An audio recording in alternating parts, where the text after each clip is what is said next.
Om YouTube. Om Om. Je lance cette chaîne YouTube aujourd'hui avec un verset tiré du Valmiki Ramayana. Il y a plein de Ramayana. Celui-ci est tiré du Ramayana qui a été composé par Valmiki et transmis oralement pendant des centaines d'années, voire des milliers d'années, avant de nous parvenir aujourd'hui sous forme écrite. Mais quand même, je vais vous chanter ce verset.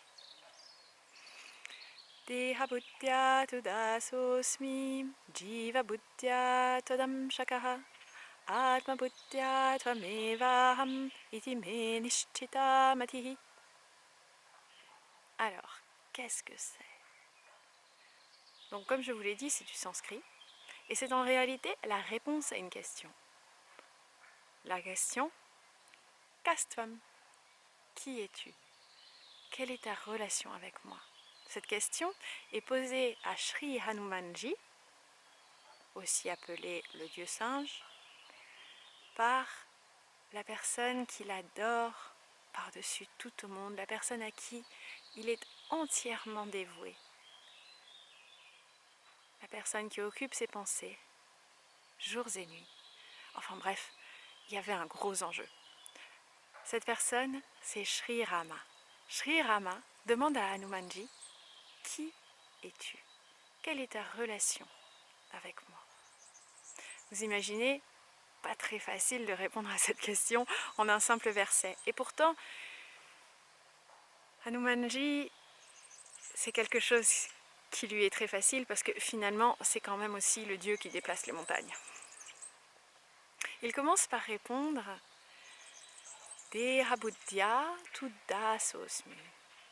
Alors, en ce qui concerne le corps, je suis ton serviteur. C'est-à-dire, si moi, je me perçois uniquement comme le corps, eh bien, dans ce cas, on peut dire que je suis ton serviteur. Au niveau physique, ce que je suis, ma relation avec toi, c'est de te servir. Et il poursuit. Jiva buddhya tvadam shakaha. Lorsque je pense à mon identité comme étant celle d'une personne, lorsque moi je me perçois comme un individu avec des pensées, des émotions, toutes ces choses-là qui interagissent, et pas seulement le corps, alors je suis une partie de toi, je suis un membre de la totalité. Et enfin, il n'en reste pas là. Face à la personne qu'il aime par-dessus tout, face à la personne à qui il pense jour et nuit, à qui il est entièrement dévoué, Hanumanji ajoute Atma buddhya tvadam shakaha. Lorsque je pense à qui je suis réellement, profondément, mon identité réelle, alors je sais que je suis toi. Il n'y a pas de différence entre toi et moi. Et il conclut Iti me nishchita matihi. Ça, c'est ma conviction ferme. Je n'ai pas de doute sur la question. Alors qu'est-ce qu'on peut apprendre de ce verset? Parce que c'est très riche, il y a beaucoup de choses là déjà. Eh bien, on peut en apprendre beaucoup, beaucoup, beaucoup. Et j'espère qu'au cours des vidéos, je vais pouvoir préciser un peu ce que veut dire ce simple verset. Mais en tout cas, aujourd'hui, je commencerai par vous donner une petite explication. Sri Rama est ce qu'on appelle un avatar, c'est-à-dire, c'est, comment dire, comme si Dieu, avec tous ses pouvoirs, prenait la forme d'un être, en l'occurrence d'un être humain, pour rétablir le dharma, c'est-à-dire les lois de la nature sur Terre. Les lois de la nature permettent à chacun de vivre en harmonie avec leur propre nature et en harmonie avec le reste du monde. Quand je dis harmonie, bon, c'est pas une harmonie totale, hein, c'est un équilibre constant qu'on doit chacun maintenir, veiller à maintenir au jour le jour, même de seconde en seconde.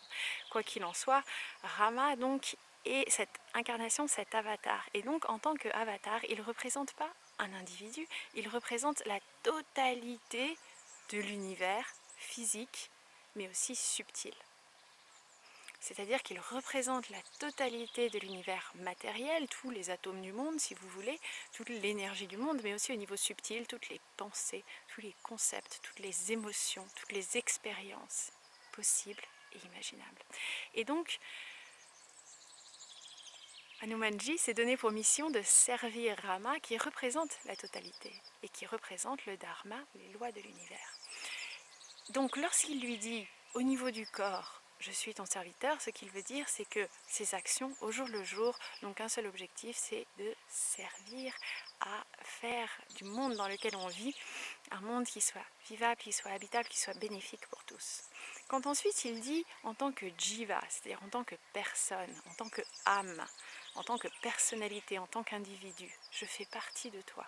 Ce qu'il veut dire, c'est que mon sentiment d'individualité, le sentiment d'individualité de chacun, ne se définit finalement qu'en rapport avec le monde qui nous entoure, c'est-à-dire la totalité.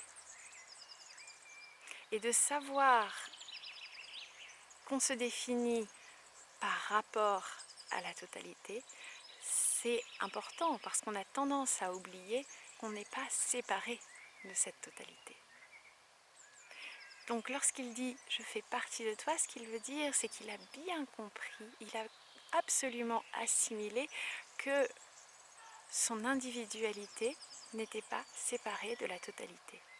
Et enfin, lorsqu'il parle de son identité intime, de son identité réelle, et qu'il dit « je suis toi », eh bien il s'agit du grand mystère du Vedanta que nous allons, je l'espère, aborder ensemble.